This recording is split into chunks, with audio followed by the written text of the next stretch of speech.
Bismillah, alhamdulillah. Soalan tentang perkahwinan yang tidak sekufu. Perkahwinan yang tak sekufu, isteri kerja tinggi, suami rendah. Suami mungkin driver ke Pak Gad ke contohnya, isteri itu pangkat tinggi. Ya, jadi kita kata tu kan tak sekufu kan. Bila tak sekufu, memang dalam Islam ajar pada kita supaya salah satunya bila kita nak nikah, nikah ni biar sekufu. Kan, maknanya isteri dengan suami itu, suami jangan lebih rendah daripada isteri, isteri jangan lebih tinggi daripada suami.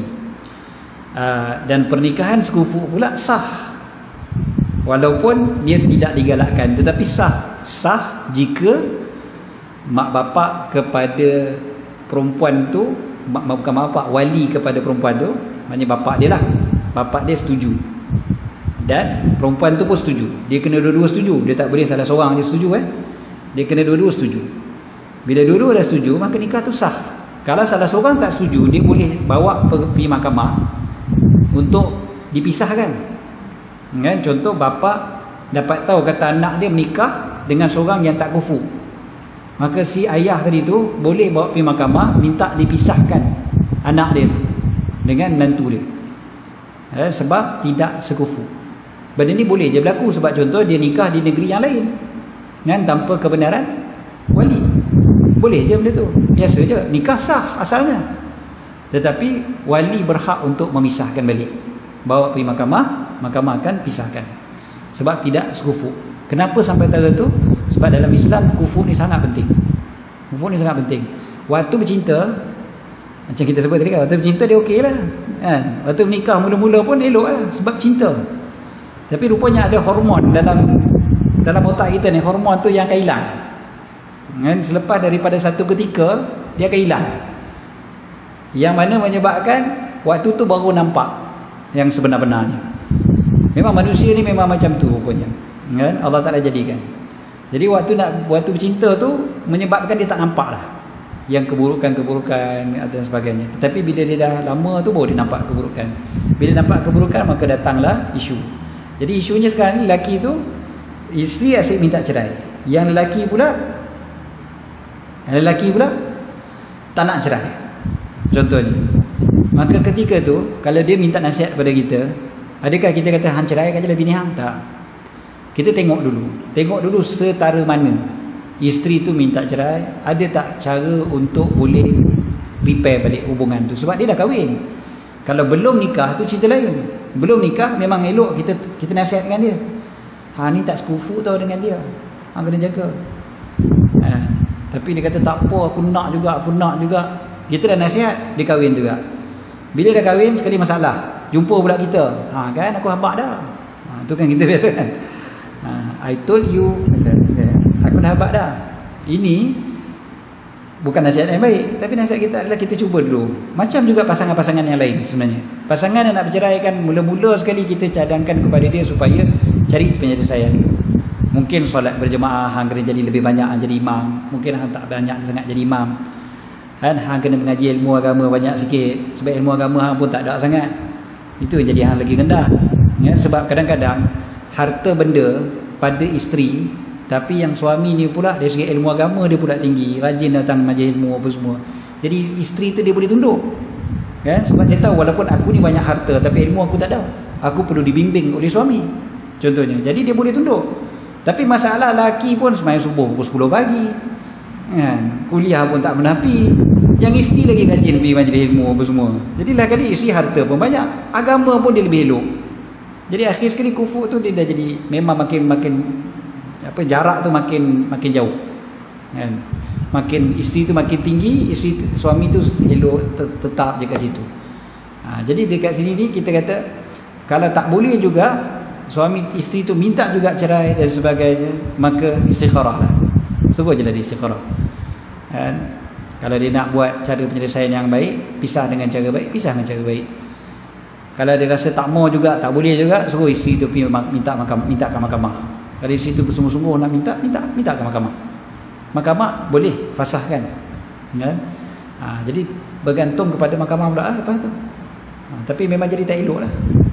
Lepas tu hubungan tu biasanya. Maka kita nasihatkan seperti mana kita nasihatkan pada pasangan-pasangan yang lain. Walaupun dia tak kufur. Walaupun dia tak kufur, kita tetap nasihatkan dia cari apa agama dulu. Hang cubalah pujuk dia baik-baik, hang cubalah tambat hati dia semula seperti mana hang tambat dia dulu. Dulu sebelum ada anak, sebelum kahwin dulu elok jangan ngorat dia. Hang tu Pak Gad, dia tu bos, dia boleh terima hang, maknanya hang pandai ngorat. Kan, betul tak? Maknanya hang tu memang hebat dalam ngorat kata. Maknanya pandai betul lah ngorat dia. Boleh, maknanya boleh. Awak dah ni tak ngorat dia. Mentang-mentang dia dah jadi bini hang tak ngorat dia. Jadi ajar dia balik, ingatkan dia balik. Dulu hang punya mulut punya manis kan. Tadi kenapa tak ada semua benda tu? Kita terangkan balik, ajar dia balik, ingatkan dia balik untuk benda tu. InsyaAllah mungkin dia boleh tawan balik hati isteri dia tu, supaya tak berlaku perceraian. Lagi-lagi dah ada anak-anak kan. Tapi macam kita sebut juga tadi, perceraian pun sebenarnya salah satu daripada penyelesaian dari segi syariat. Perceraian adalah penyelesaian, bukannya satu benda yang buruk kan. Nabi SAW pun ada cerai kan. Ada isteri yang diceraikan oleh Nabi SAW kan.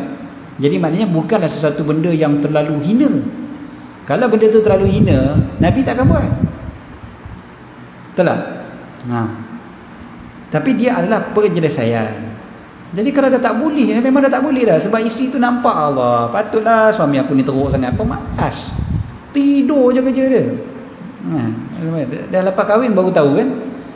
Dan makin lama makin jauh hati. Dia pula kerja elok, duit banyak. Aku tak perlu pun suami ni. Dia mula rasa macam tu. Aku tak perlu pun pada dia. Rumah pun rumah aku, kereta pun kereta aku, anak-anak pun aku yang bagi apa duit belanja apa semua aku, bukan dia. Lain kali minta cerai. Macam mana? Dan lelaki tu tak nak berubah. Dulu mungkin waktu nikah dia rasa lelaki tu boleh berubah. Itu masalahnya. Masalah kufur ni kadang-kadang dia rasa lelaki tu boleh berubah. Jadi dia pun boleh terima.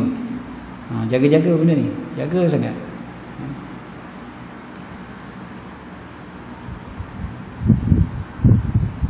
Ujian sebelum kahwin tu penting sebenarnya. Itu yang kita kata. Memang berlaku je isu je ni. Isu ni banyak berlaku sebenarnya. Kita jumpa. Yang saya sebut antara bos dengan pagat tu memang berlaku juga. Tapi dah bercerai dah lah. Dia jadi payahnya sebabnya tahu. Sebab dia pagat, dia masih kerja lagi. Jadi isteri tu datang, dia yang sambut sebagai pagat. Isteri tu bos. Jadi setiap kali dia yang kena sambut dekat office tu kan. Dia kena datang lebih awal lah. Isteri tak boleh datang lambat, bos.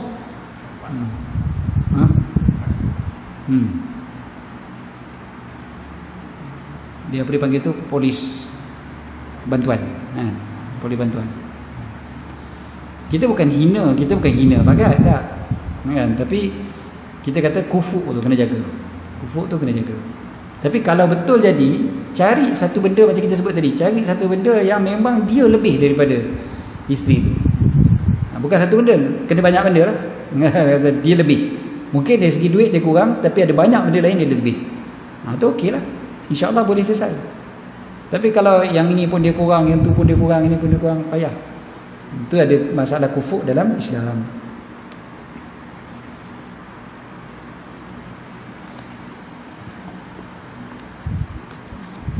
Kakak pun kalau anak nak kahwin nanti, kalau tengok pasangan dia tu tak kufur, jangan terima. Walaupun dia bercinta sangat tu, walaupun dia bahagia, walaupun dia rasa macam taklah mak dia lah yang ni, tak. Kena tengok. Kena jaga-jaga.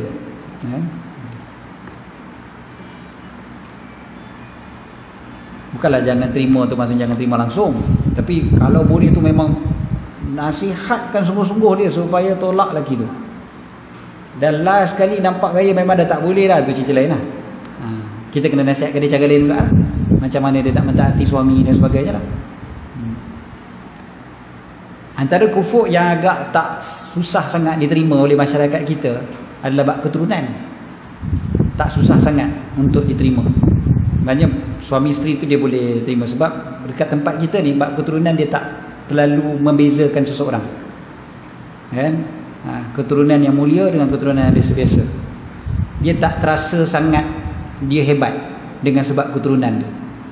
Tapi kalau dekat macam orang Arab dan sebagainya, dia rasa beza sungguh. India dia ada beza sungguh. Orang India kan ni keturunan apa dia panggil tu, kasta yang tinggi kan. Nak pula dengan kasta yang Brahmin kan, kasta Brahmin. Yang ni pula kasta yang paling rendah sekali contohnya, memang rasa beza. So bila kahwin tu memang akan memberi kesan yang besar sebenarnya. Kat Malaysia kita ni kurang sikit, dia tak nampak beza sangat, kita tak ada kasta sangat. Tapi tetap fiqh ada mengatakan tentang keturunan salah satu daripada kafaah tu. So kena jaga jugalah. Bukanlah tak ada langsung, tapi tidaklah terlalu dahsyat kat Malaysia. Bab tu kita lebih kepada harta, kerja, agama, tu memang beza.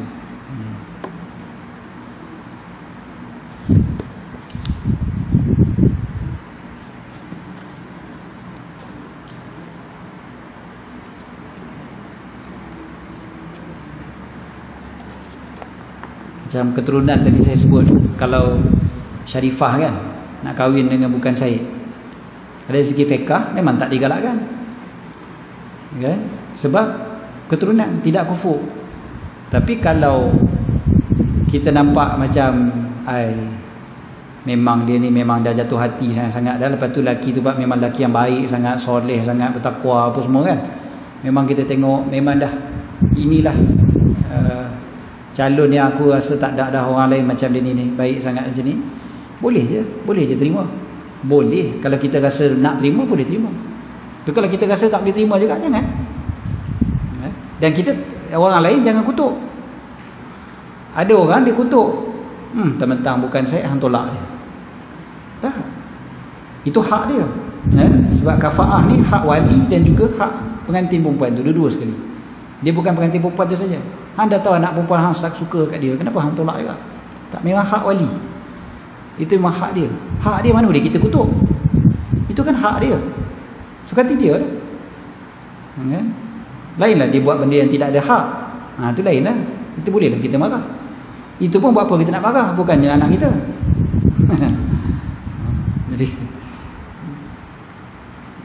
Jadi kalau kita tengok je tu, jadi kita jangan kata apalah. Macam mana kita doakan je lah. Mudah-mudahan dia dapat dah nanti calon yang bapak dia pun setuju, anak pun setuju. Selesai. Bab kufur ni jangan main-main. Berlaku perceraian sangat banyak kerana tidak kufur.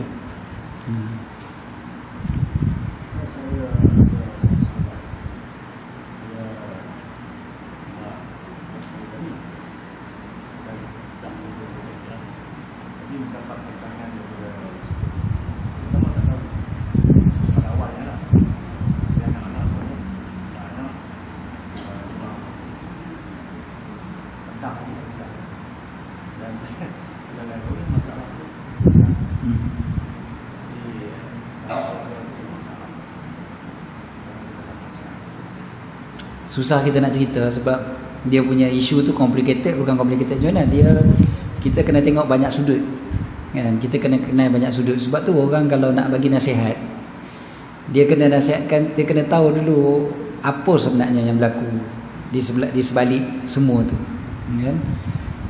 Orang bila nikah satu lagi, dia dah kahwin, dia dah ada isteri, ada anak-anak, lepas tu dia nikah lain, anak-anak tentang tu sebab apa? Anak-anak tentang tu mungkin sebab dia tahu kata ayah memang tak boleh adil. Contohnya, ayah memang takkan berlaku adil pada mak. Ataupun kalau kahwin ni nanti kan ada masalah besar dalam keluarga, maka anak-anak pun tentang kan? Jadi kita kena tengoklah. Ataupun anak-anak hanya sekadar cemburu. Anak-anak sekadar cemburu, dia tak mau mak dia ada madu kan? Jadi itu satu sudut lah. Kemudiannya isteri pertama tentang tu biasalah. Itu normal lah tu. Isteri pertama tak setuju satu, tapi tentang pula macam mana pula, bergaduh, berkelahi sampai buat benda-benda yang haram dan sebagainya. Tengok pula sejauh mana lelaki tu boleh untuk handle. Kadang-kadang orang kata ribut tu tak lama, kata ribut tu 3 bulan, ribut tu 6 bulan, lepas tu settle, contoh. Maka tengoklah dia boleh tak kontrol, dia boleh tak handle dan sebagainya. Benda dah berlaku, dia dah nikah pun kan. Kalau belum nikah, mungkin kita akan nasihatkan dia.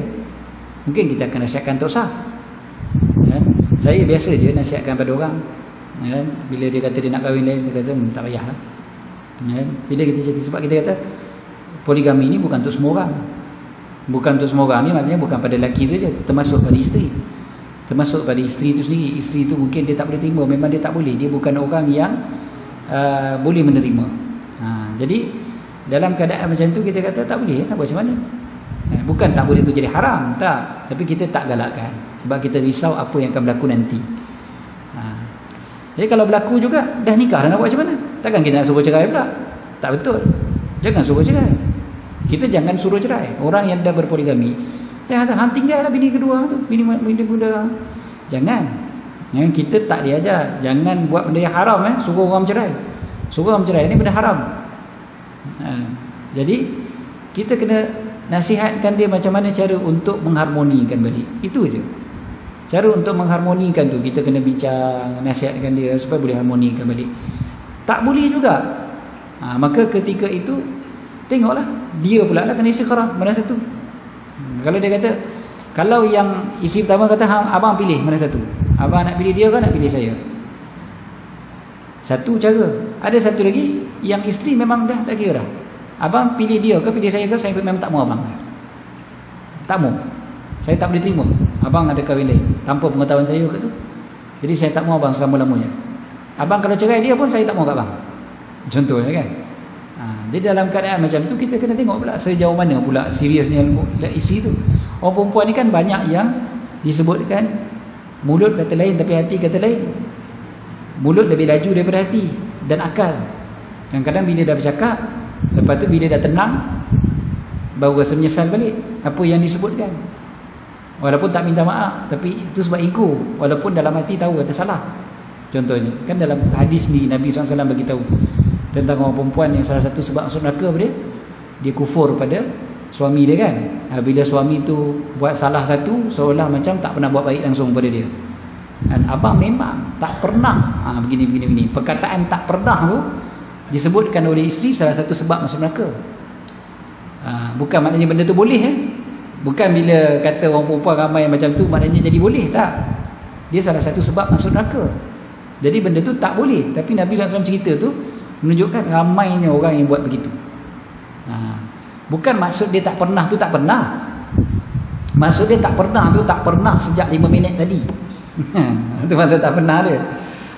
Dia lain. Dia tak pernah tu dia kena subtitle kat bawah tu. Apa maksud tu? Maksud tak pernah tu jenis. Maksudnya macam ni. Dia ada maksud pula dah. Jadi orang lelaki pula dia faham secara literal. Dah mula bergaduh, mula mengamuk, mulalah berkelahi, mulalah nak bercerai dan sebagainya. Sebab isteri cakap lain, suami faham lain. Dia jadi macam ayam dengan itik je cakap. Isteri tu memang tengah marah. Dia kata, lah orang tengah marah cakap macam tu lah. Dia bagi alasan macam tu. Jadi akhir sekali tak faham apa maksud dia. Sebaliknya pun benda-benda yang kita kata banyak je orang bila bercakap dia lain makna dia. Dia bercakap benda lain, makna dia lain.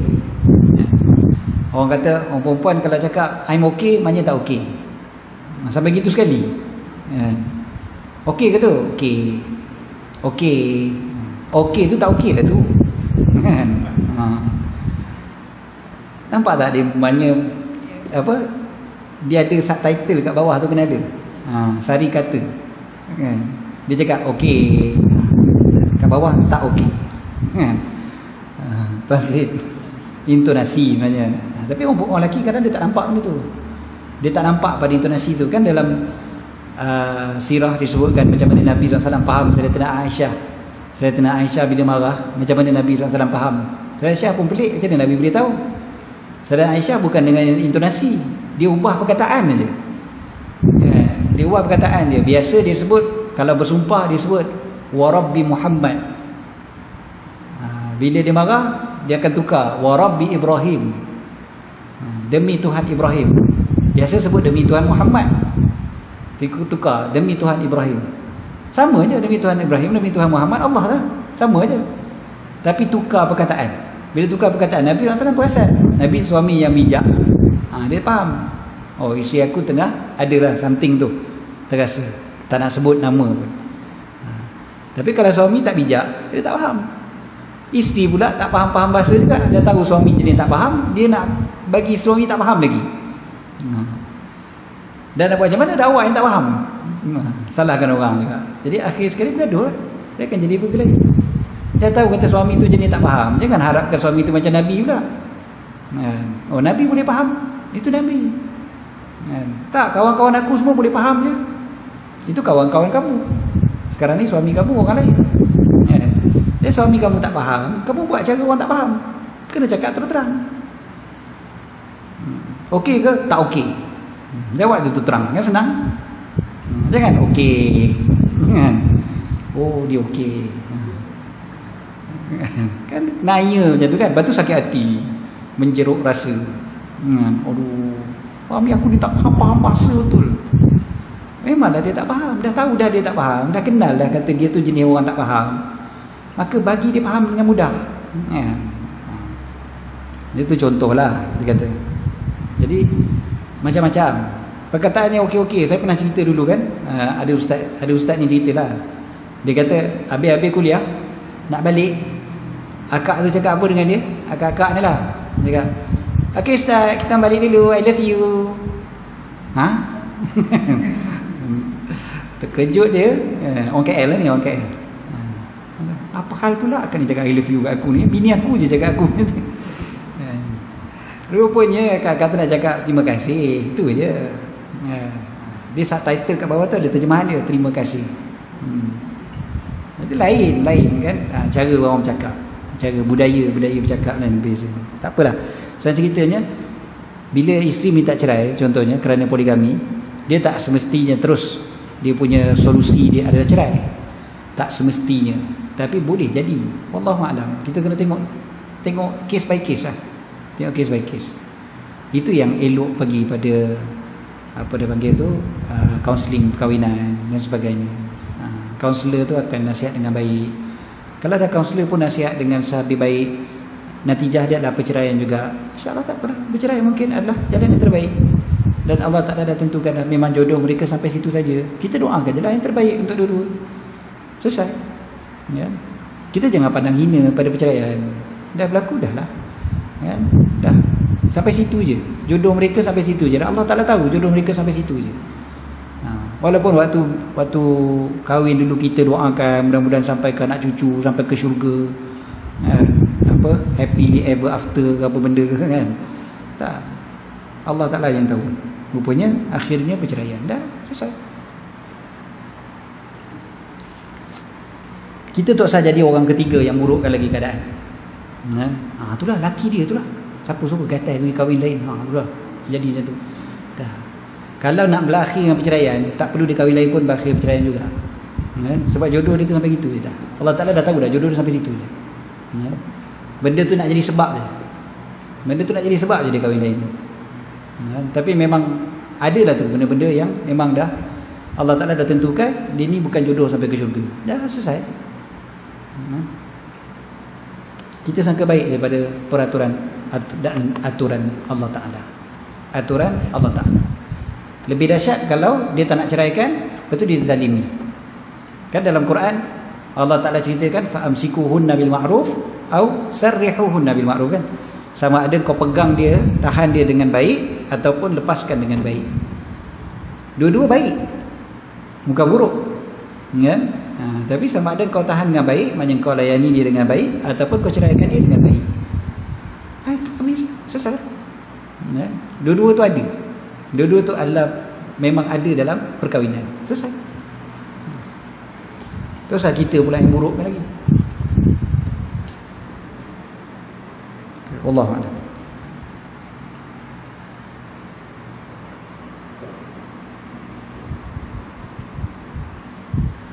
Okey, ada kita terus pergi pada kitab kita insya-Allah, syaratnya solat sampai pada tajuk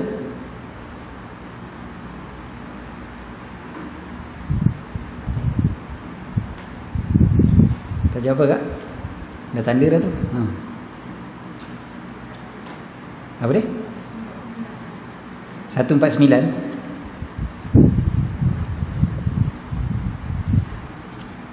I'tidal.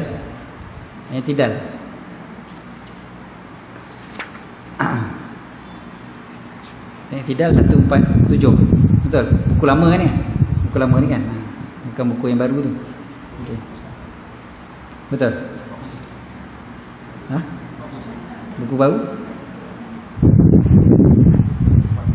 147 i'tidal.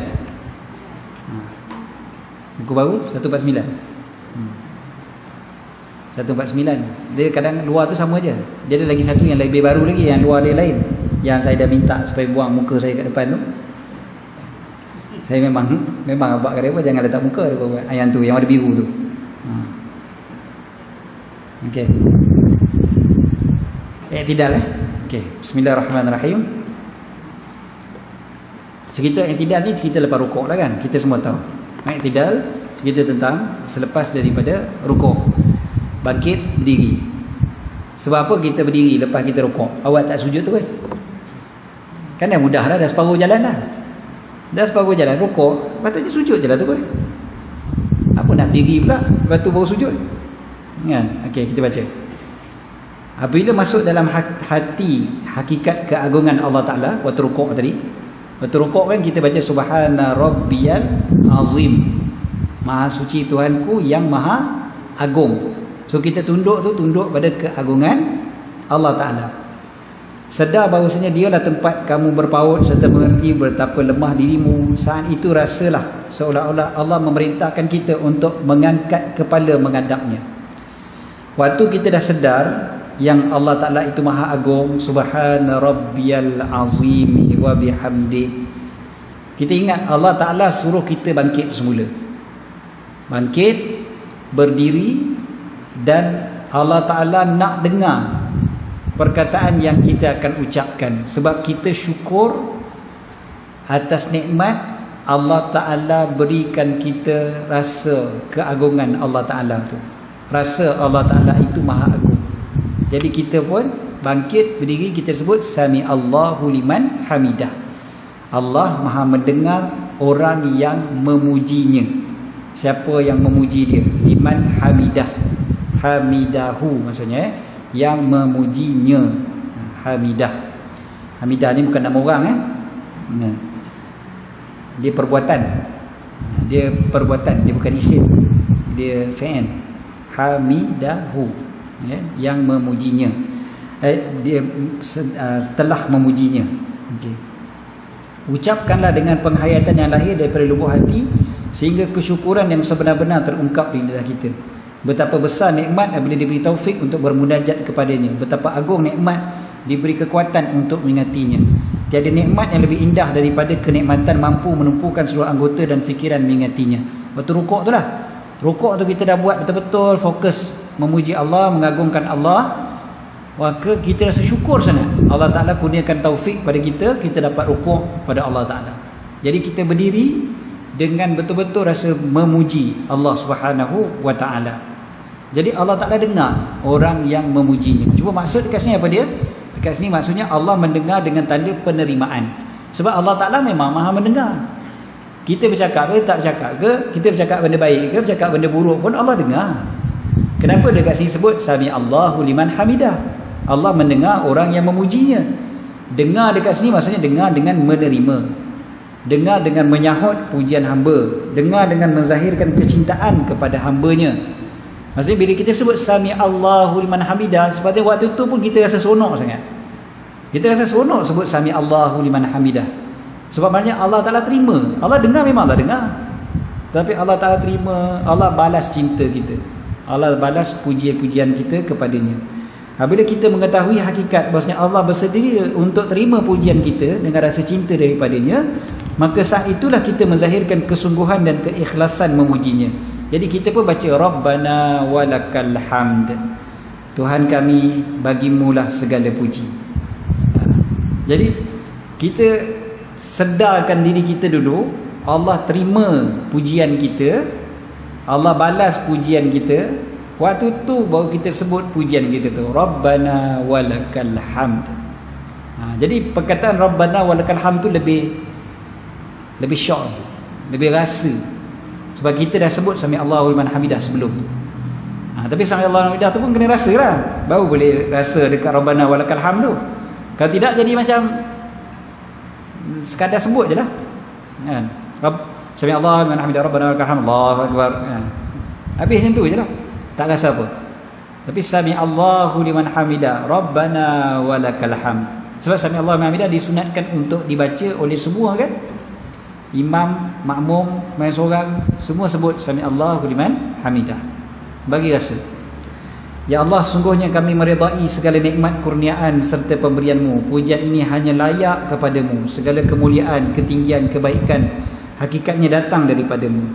Tiada sesuatu pun yang menjadi milik bagi seorang hamba. Kelebihan yang ada pada seorang hamba hanyalah sekadar pinjaman daripada-Mu untuk kamu menguji sama ada dia bersyukur ataupun kufur dengan nikmat-Mu kan. Jadi betul-betul kita rasa pujian memang Allah Ta'ala punya je, tak adalah. Kalau manusia puji kita pun tak ada apa-apa pun, pujian tu semua milik Allah. Rabbana walakal hamd kan? Bagi Engkau lah segala puji. Orang puji aku pun tak ada, pujian tu bukan untuk aku, pujian itu untuk Allah Ta'ala. Jadilah hamba Allah yang benar-benar bersyukur. Tanda syukur adalah dengan mentaati segala perintahnya. Tanamkan azam untuk pastikan seluruh anggota yang sedang bermunajat kepadanya ini akan hanya digunakan atas jalan ketaatan kepadanya. Ulama mengatakan bahawasanya ucapan pujian kepada Allah merupakan zikir orang yang mengimpikan syurga, kerana ungkapan Alhamdulillah merupakan zikir ahli syurga. Alhamdulillah ada sebutan penghuni syurga kan? Jadi wa qulil hamdulillahilladzi, katakanlah alhamdulillah kepada penghuni syurga. Penghuni syurga akan sebut alhamdulillah.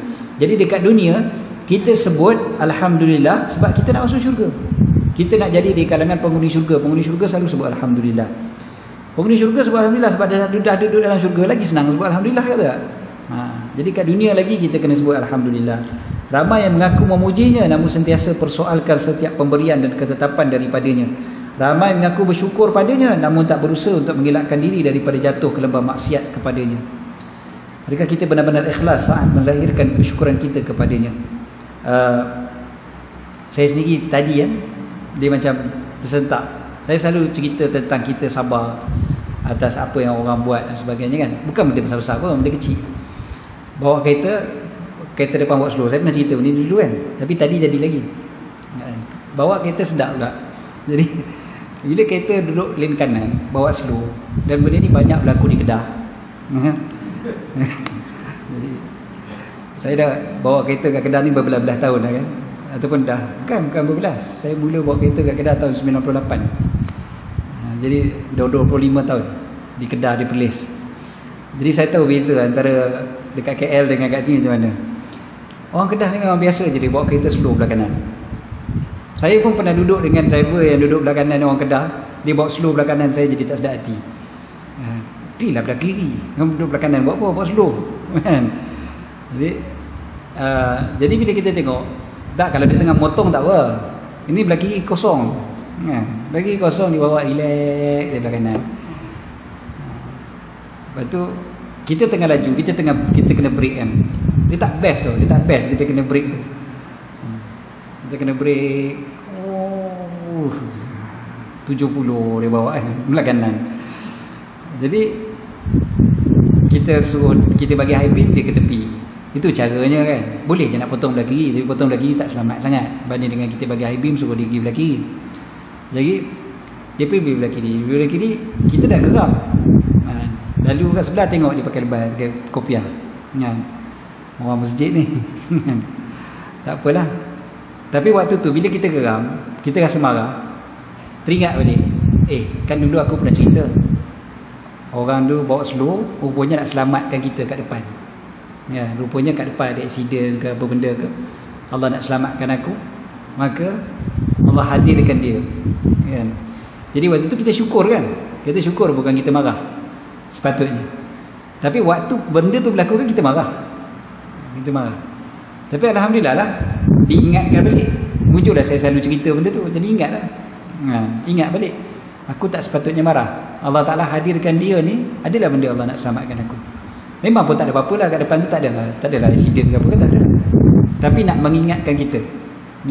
Jadi alhamdulillah, syukur pada Allah, Allah hadirkan dia untuk peringatan kepada aku. Itu baru benda kecil tu, kecil sangat. Tapi berapa ramai orang maki hamun, siap keluar bahasa isyarat, mencarut, semua ada. Hanya semata-mata kerana kereta lain buat hal. Bukan aksiden pun, tak ada aksiden, tak ada apa pun, tapi ya Allah, dia punya cara tu kan, nak mencarut dan sebagainya. Dia duduk sorang-sorang tu, mencarut sorang-sorang dalam kereta pun ya juga, marah kat orang lain dan sebagainya. Hanya semata-mata kerana kereta lain. Betul lah ada geram tu fitrah manusia, tapi perbuatan kita bercakap itu disoal oleh Allah Ta'ala. Walaupun kita sorang-sorang kan, kita maki hamun dia, kita kata dia macam-macam lah kan. Jadi benda ni akan ditanya. Okay, so sekarang kita sabar ke tidak? Syukur pada Allah ni, syukur pada Allah bukan hanya saat Allah Ta'ala bagi kita benda yang menyeronokkan, benda yang kita menyeronokkan, kita syukur pada Allah, kita puji Allah Ta'ala. Tapi juga apabila kita tidak mempersoalkan ujian daripada Allah, pemberian daripada Allah yang berbentuk benda yang kita tak suka, itu pun pemberian Allah juga kan? Itu yang kita kata orang yang baik, orang yang betul-betul beriman, dia sentiasa nampak Allah Ta'ala pada semua perbuatan makhluk, melihat Allah pada perbuatan makhluk. Walaupun perbuatan makhluk tu makhluk yang buat, tapi dia nampak ni perbuatan Allah. Ini yang sebenar kan?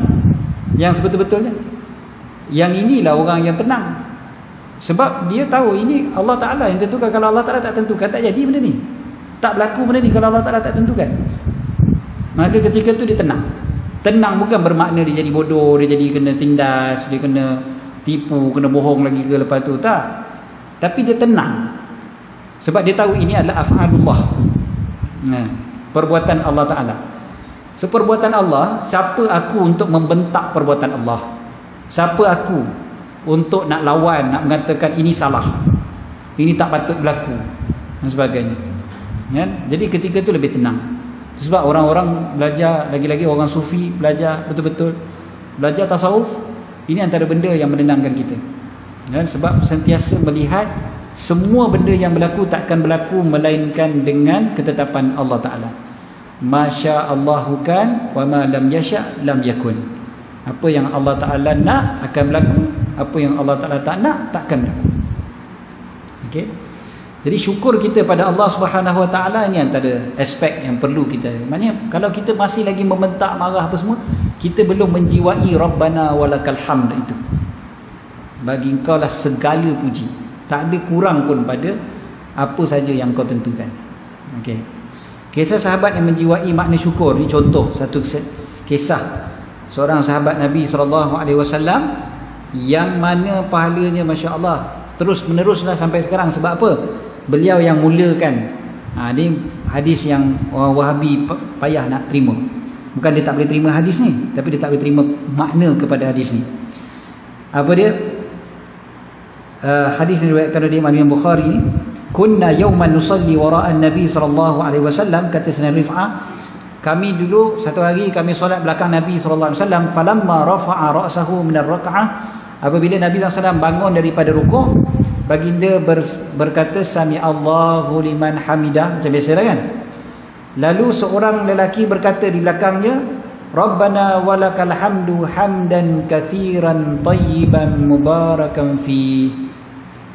Ada seorang sahabat, dia baca bukan Rabbana walakal hamd saja, tapi dia baca Rabbana walakal hamdu hamdan kathiran tayyiban mubarakan fi. Tuhan kami, bagi engkau lah segala puji, pujian yang banyak, yang baik dan diberkati padanya.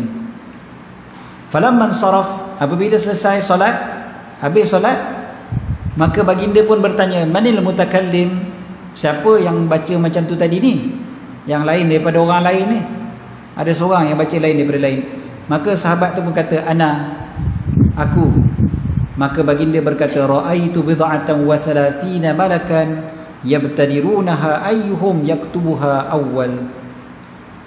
Aku melihat lebih daripada 30 malaikat berebut-rebut untuk di kalangan mereka tu, ayyuhum, siapa di kalangan mereka yaktubuha awal, siapa yang dapat mula menulis. Malaikat berebut nak tulis amalan orang tadi. Hadis ini nak menunjukkan bahawasanya sahabat ni dia pun syukur daripada Allah sampai dia bercakap benda yang lebih daripada apa yang Nabi ajar. Nabi SAW ajar Rabbana walakal hamd saja, tapi sahabat ni jawab Rabbana walakal hamdu hamdan kathiran tayyiban mubarakan fi. Dalam solat pula lagi. Ini menunjukkan bahawasanya ada apa yang dipanggil sebagai perbuatan baru yang dibuat oleh para sahabat walaupun Nabi SAW tak ajar. Betul, akhir sekali konsepnya dipanggil sebagai sunnah kerana dipanggil sebagai sunnah takririyah. Takrir, perakuan daripada Nabi SAW. Nabi mengaku kata benda ni bagus. Sebab Nabi kata malaikat berebut nak menulis. Kalau benda ni tak bagus, takkan Nabi kata malaikat berebut nak menulis pula. Maknanya benda ni bagus. Daripada sudut yang lain pula, dari segi usul fiqh menunjukkan bahawasanya bukan semua yang Nabi SAW tinggalkan itu menjadi haram, menjadi bid'ah yang haram. Nabi SAW tak buat, sahabat buat. Ini satu konsep dalam Islam, dalam usul fiqh yang mengatakan at-tarku la yuntiju hukman. Bila Nabi meninggalkan, bukan menunjukkan kepada satu hukum. Sebab Nabi SAW, sebab ada yang kata kalau lah benda ni baik, pasti Nabi dah ajar. Ini kata tak semestinya kalau benda tu baik, Nabi SAW akan ajar secara detail terperinci. Nabi SAW datang banyak bawakan konsep, konsep dan beberapa perkara yang detail. So salah satu daripada konsep adalah memuji Allah Ta'ala. Memuji Allah Ta'ala. Puji Allah Ta'ala tu kalau banyak boleh tak? Boleh, tak ada masalah. Walaupun Nabi SAW tak ajar puji pada Allah Ta'ala tu, contohlah kita nak buat 1000 kali sehari kita sebut Alhamdulillah. Kita sendiri nak sebut Alhamdulillah 1000 kali. Nabi tak ajar. Sebutlah Alhamdulillah 1000 kali sehari. Tak ada. Tapi kita sendiri letakkan pada diri kita nak baca 1000 kali sehari. Boleh tak? Boleh, tak ada masalah.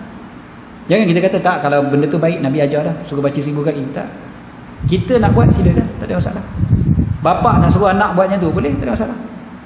Okey, nak main handphone, baca Alhamdulillah 1000 kali dulu. Dia pun Alhamdulillah, Alhamdulillah, Alhamdulillah, Alhamdulillah, Alhamdulillah, Alhamdulillah, kan, contohnya. Boleh tak? Boleh. Anak jangan kata, Bapa, bid'ah. Nabi tak ajar. Apa ni pak ni suruh buat benda Nabi tak ajar? Tak, dia bukan begitu. Konsepnya apa yang Nabi SAW tinggalkan tidak menatijahkan hukum. Kalau bercanggah dengan syariat, maka dia haram. Tapi kalau dia bertepatan dengan syariat, maka dia tak jadi haram.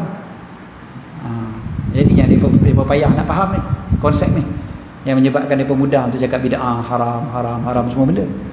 Okay? Ini contohnya dia ditunjukkan pada zaman Nabi SAW yang menatijahkan kaedah yang dibawa keluar oleh para ulama.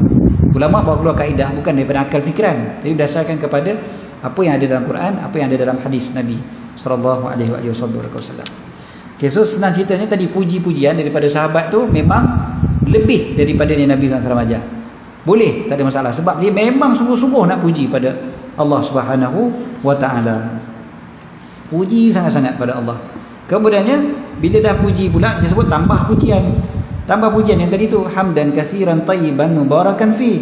Jadi, jangan hanya semata-mata kita baca Rabbana walakal hamd, lepas tu terus sujud. Yang ni pernah kita baca pun dulu waktu kita belajar bab solat jaga Nabi tu.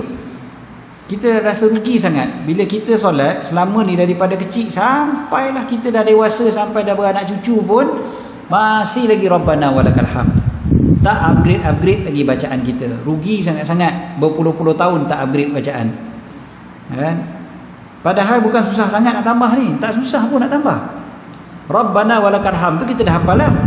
Tambah sikit lagi, hamdan kathiran tayyiban mubarakan fi. 5 perkataan je lagi nak tambah. Bukan 50 perkataan. Bukannya 5 baris ayat pun. 5 perkataan nak tambah. Betul ke kita puji Allah? Betul-betul kita bersyukur pada Allah? Sepatutnya kalau betul kita bersyukur pada Allah, nak tambah ni tak susah pun.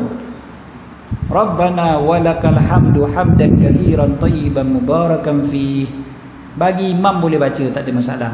Bagi makmum, kalau imam tak rukuk lagi, baca Rabbana walakal hamdu hamdan kathiran tayyiban mubarakan fi. Jadi kalau imam laju lain lah, imam terus sujud, kita pun Rabbana walakal hamd sujud lah kan. Tapi kalau kita imam tu lama tak sujud, macam kita sebut dulu kan, dulu lagi saya pernah sebut ni, 10 tahun lepas saya pernah sebut. Saya kata kalau imam tu nak sujud lambat, sakit pinggang, kita berdiri termenung je, lambatnya Datuk Imam ni. Habislah, rugilah kita. Khayal lah kita. Itulah apa, sakit-sakit masih nak jadi Datuk Imam ni, bagilah imam muda pula ganti. Kita pula marah dia dalam sembahyang. Dah mula dah macam-macam. Khayal lah. Khayal sampai bila-bila. Rabbana walakal hamdu hamdan katsiran tayyiban mubarakan fi. Sambung lagi.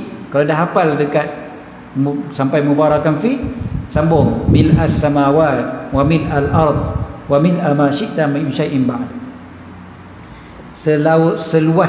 Seluas langit, mil as-samawat, sepenuh langit, wa mil al-ard, sepenuh bumi, wa mil ma syi'ta min syai'in ba'd, dan sepenuh apa yang kau kehendaki selepas daripada itu.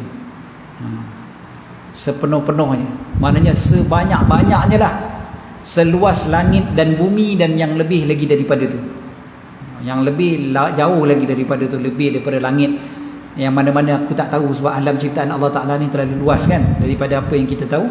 Jadi kita minta supaya Allah Ta'ala, kita kata puji pada Allah tu seluas tu semua sekali. Itulah puji-pujian pada Allah Subhanahu Wa Ta'ala.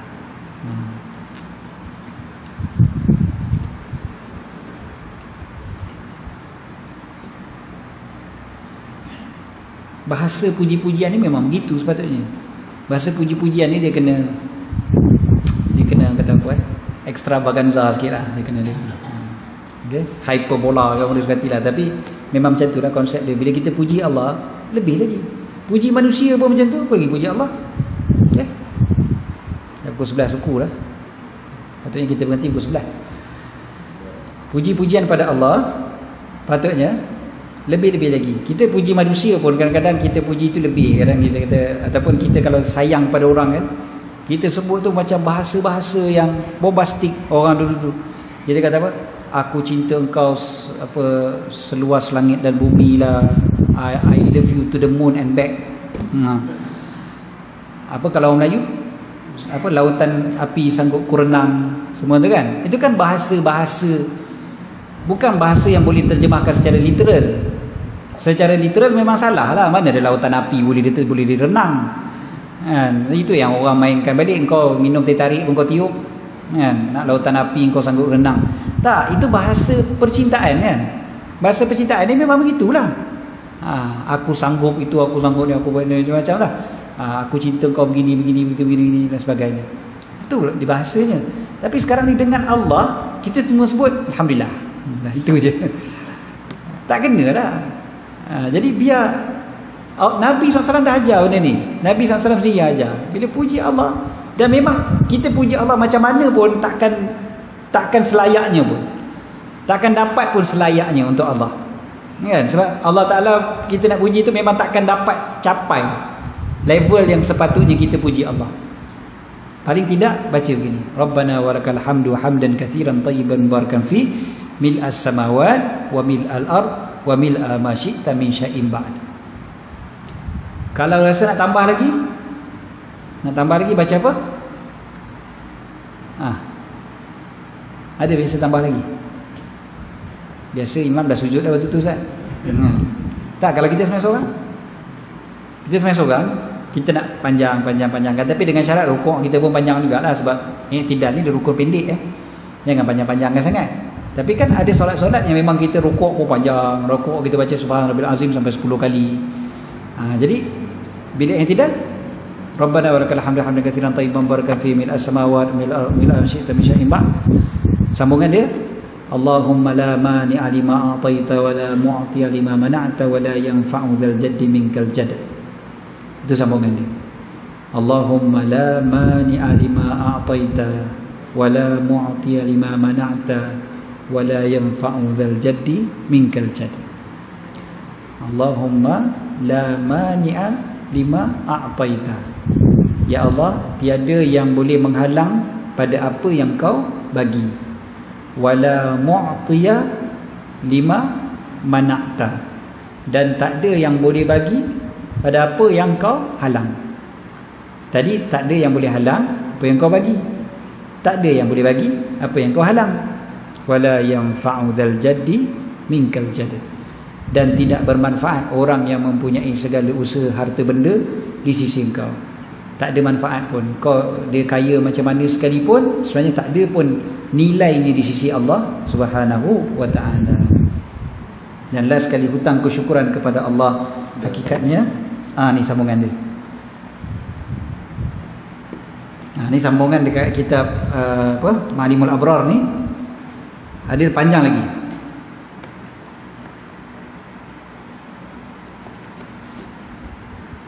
Okey, Rabbana walakal hamdu. Muka surat 60 kalau siapa ada kitab Ma'alimul Abrar yang cetakan yang ini ni, yang warna coklat ni. Muka surat 60.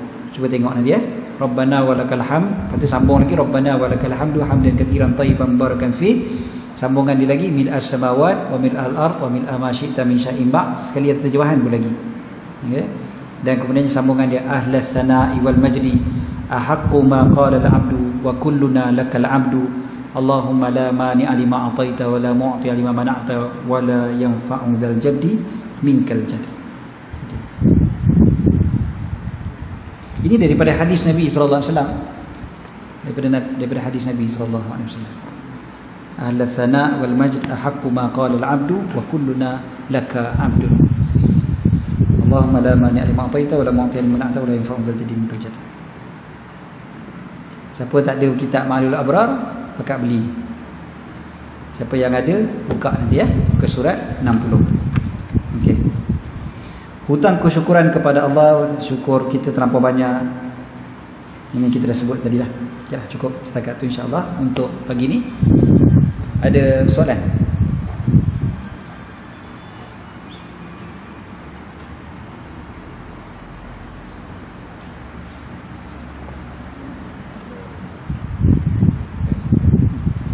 Ada orang nak akan nikah, kita tak ada lama-lama. Kesian orang nak nikah. Kita kan ada beberapa perkara yang mesti disegerakan kan. Antaranya kan akad nikah kan. Jangan dilambat-lambatkan. Lagi apa dia? Lagi 2 perkara boleh? Yang jangan dilambat-lambatkan. Orang mati, segerakan pengkebumian dia, proses pengkebumian dia. Satu lagi? Apa dia? Masuk Islam tu memanglah. Apa? Satu lagi?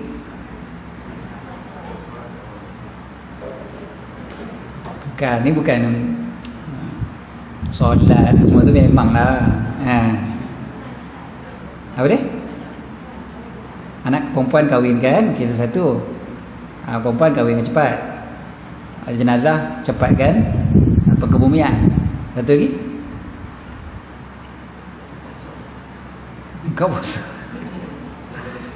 Bila ada tetamu, cepatkan hidangkan sesuatu. Segerakan hidang sesuatu kepada tetamu. Jangan bagi tetamu lambat-lambat tunggu je lah kan. Perut dia dah lah lepak. Dah kali tetamu yang order Foodpanda kan, Grab. Kau tahu makanan sampai kat depan. Tetamu peli tuan rumah lambat sangat bawa keluar makanan.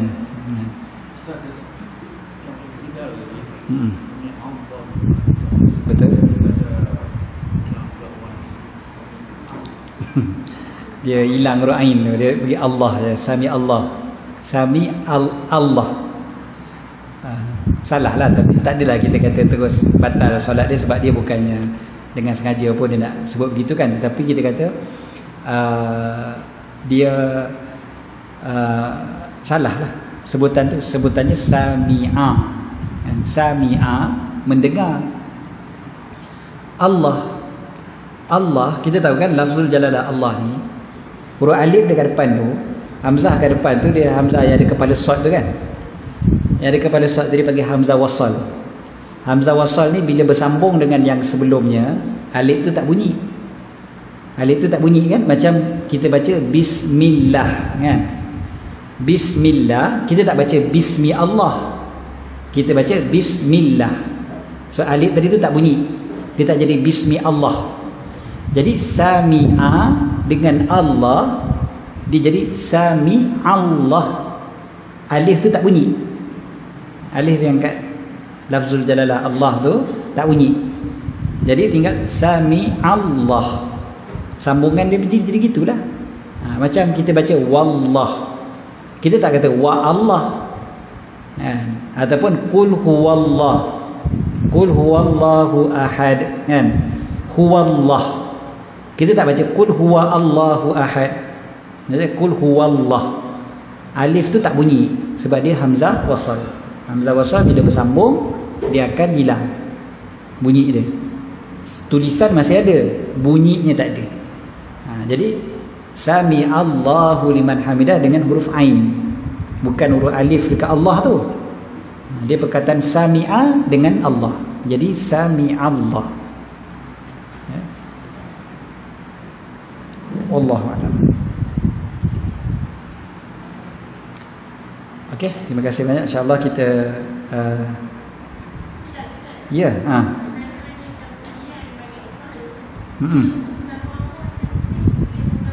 betul. Mil'a ataupun mil'u kan. Dua-dua riwayat tu ada. Tapi mil'a tu lebih masyhur lah. Mil'a. Mil'as samawat wa mil'al ard.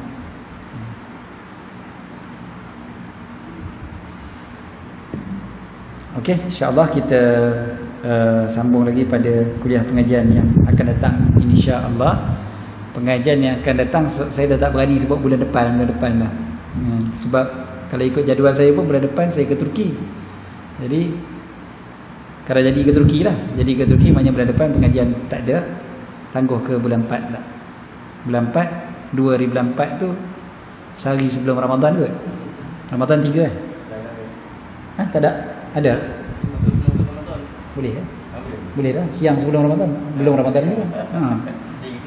Malam tu tarawih lah. Malam tu baru nak tarawih kan. Siang tu okey je. Ke nak buat kenduri sambut Ramadan? Kalau nak buat kenduri sambut Ramadan ke apa ke? Boleh lah. Biasa je orang buat kenduri sambut Ramadan kan. Syukur Allah Ta'ala kumpul panjangkan umur kita dapat jumpa Ramadan. Doa banyak-banyak, minta maaf banyak apa semua kan. Yang tu 2 hari bulan 4 insya-Allah kuliah kita yang berikutnya.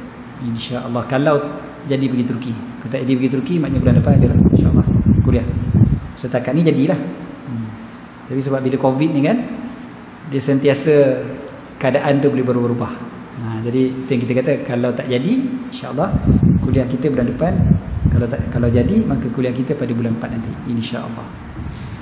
Wallahu a'lam. Aqulu qawli hadza wa astaghfirullahal azim li wa lakum. Bismillahirrahmanirrahim. Rabbana anfa'na bima 'allamtana, rabbi 'allimna alladhi yanfa'una, rabbi faqihna wa faqih ahlana wa qarabatin lana fi dinina ma'al qudri unsa wa dhakar.